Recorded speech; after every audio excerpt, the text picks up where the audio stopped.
Imagine a world where your biggest dreams are labeled dangerous, where ambition is painted as a flaw, and where the pursuit of abundance is cloaked in shame. From the moment you could dream, you were handed a script: stay humble, stay small, don't reach for too much. Money, you were told, is a dark force, a path to greed and corruption. But what if this story isn't truth? It's a program, carefully woven into your mind to keep you tethered to a life of just enough.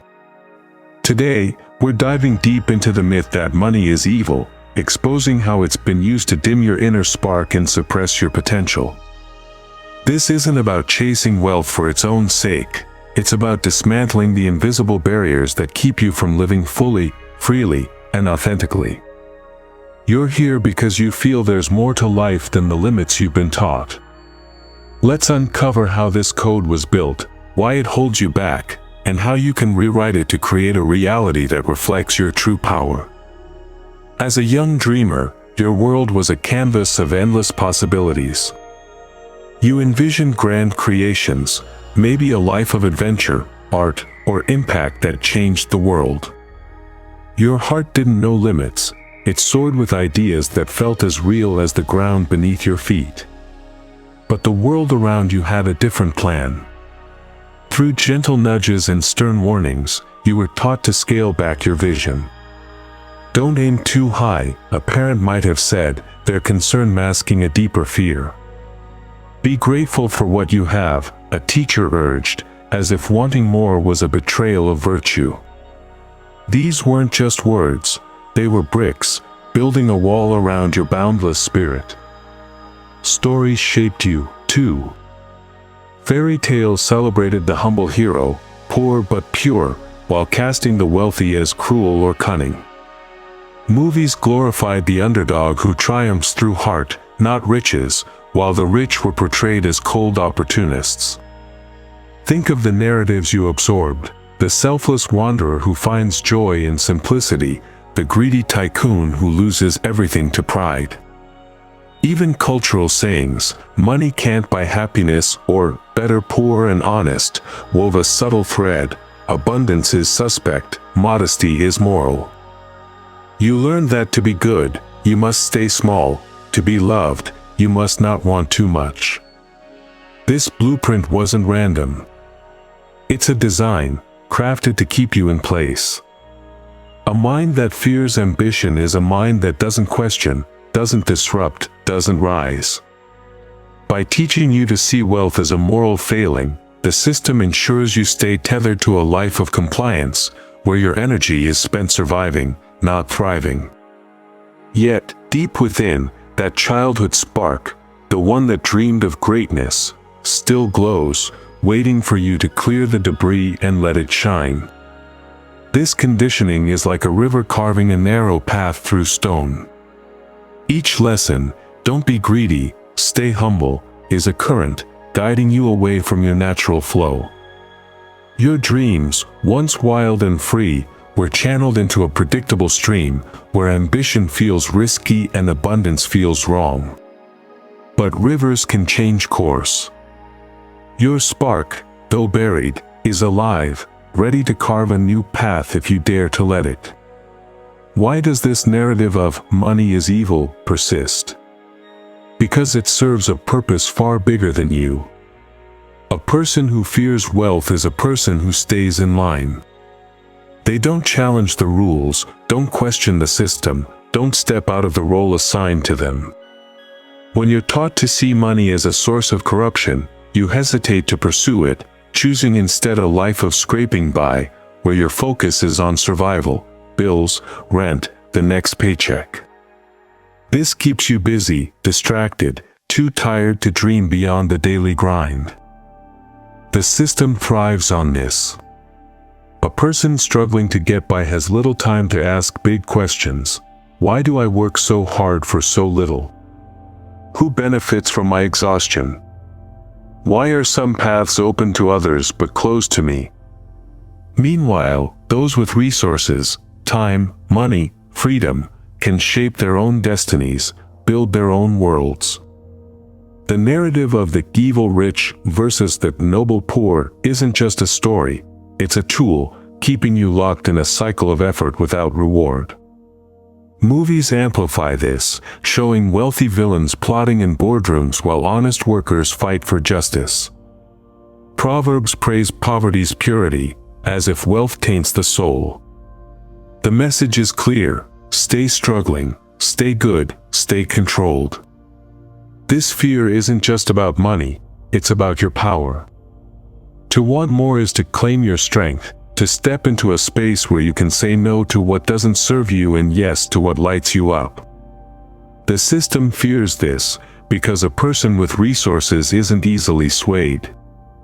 They don't need to bow to authority, accept less, or follow the script. They're free, and freedom is a threat to control. This dynamic is like a chessboard, where most are pawns, moved by unseen hands. The fear of wealth keeps you in a predictable role, advancing one square at a time, never questioning the game. Those who control the board, those with resources, move freely, shaping the outcome. The system needs you to believe that staying a pawn is noble, that aiming for more is selfish. But you're not a pawn, you're a player, capable of rewriting the rules if you choose to see the board for what it is. What does it feel like to live under this program? From the outside, you're doing everything right. You work hard, pay your dues, live within your means. You're responsible, respectable, the picture of humility. But inside, there's a quiet unease, a sense that life is passing you by. You see someone chasing their passion, a new business, a bold adventure, and feel a pang of longing mixed with shame. Why can't I do that? You wonder, then quickly push the thought away. It's not for me. I shouldn't want that. The program kicks in, whispering that ambition is greedy, that wanting more makes you less. This is the poverty mindset, not just a lack of funds, but a lack of permission to dream. It's the belief that struggle is your lot, that wealth is for others, that you must choose between being good and being abundant. You hesitate to treat yourself, not because you can't afford it, but because you feel unworthy. You stay in a job that drains you, not because it's your purpose, but because it's secure. You silence your desires, convinced that smallness is safety, that modesty is morality. The program tells you, be content. Don't ask for more. Stay in your lane. This mindset is like a heavy cloak, weighing you down with invisible threads of guilt and fear.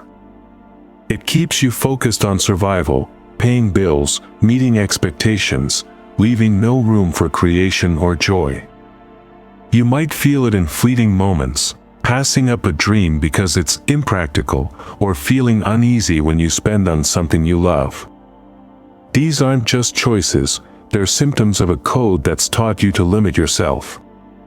But beneath the cloak, your spirit stirs, whispering that you were meant for more, that your dreams are not a sin but a call. Here's the truth the system hides: money is not evil, it's neutral, a blank canvas waiting for your intent. It's not a force that corrupts, it's a tool that amplifies who you are. If you're driven by fear or lack, money might highlight that emptiness. If you're guided by purpose or joy, money can magnify your light. A paintbrush doesn't decide the picture, it's the artist's hand that creates beauty or chaos. Money is the same, it's not the villain or the hero, but a means to shape the life you choose. The program paints money as a moral trap, but this is a deception to keep you powerless. Wealth isn't about greed, it's about freedom. It's the ability to say no to a life that doesn't serve you, to fund your passions, to support those you love. It's not about hoarding, it's about possibility, about building a world that reflects your values. The system fears this, because a person with resources can break free from the script, creating a reality that's theirs, not dictated by others. This shift is like opening a window in a stuffy room. You begin to see money as a partner in your journey, not a threat to your soul. It's not about chasing wealth for status, it's about claiming your right to live fully, to create without limits. When you stop fearing money, you stop fearing your own potential. You start painting a life that's vibrant, purposeful, and uniquely yours. Breaking free from the poverty mindset begins with a single truth: your dreams are not a flaw. You're allowed to want more, to reach higher, to live bigger than the script you were given. This isn't selfishness, it's sovereignty, a declaration that your life is yours to shape. Start by noticing the program at work. When you feel shame for wanting a better life, pause. Ask, why does this feel wrong? Whose rules am I following? These feelings are not your truth, they're echoes of a system designed to keep you small. The next step is courage. Choose yourself in small, deliberate ways. Buy the book that inspires you, not because it's practical, but because it speaks to your soul. Take a step toward a dream, even if it's just a single hour of action. Say no to what dims your light, even if it means disappointing others. These choices aren't about money, they're about reclaiming your power, dismantling the code that says you must stay humble, struggle, conform. The world may resist, friends may call you impractical, society may label you greedy.